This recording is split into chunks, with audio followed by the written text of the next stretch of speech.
Welcome to our tutorial about the InputBox function. An input box displays a dialog box with instructions. The box awaits the user's input and then returns a string containing the user's input.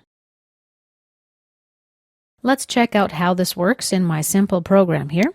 We've got 4 variables declared as strings. Now we assign value to the message, title, and default value variables. The Enter Your Name message will display in the dialog box directing the user what to do. The input box string will be displayed in the title bar of the dialog box. The name Mick will be displayed in the dialog box as the default return. Next, we have the InputBox function, which contains 5 arguments. The first 3 we already know. The last 2 are numbers, 100 and 100.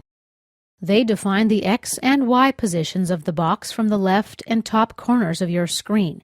This is a value that's measured in pixels. Next, this value is assigned to the variable response, and it's subsequently passed to the text property of the label control LBL1. Let's run my application and see how it works. We click the button. Here's my dialog box. Input box. Enter your name.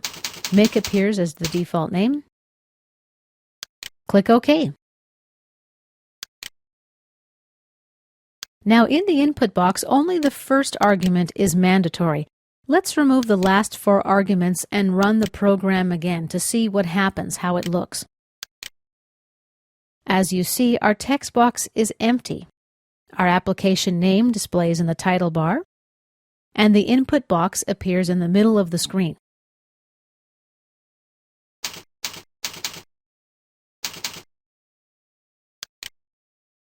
And this concludes our tutorial about the InputBox function.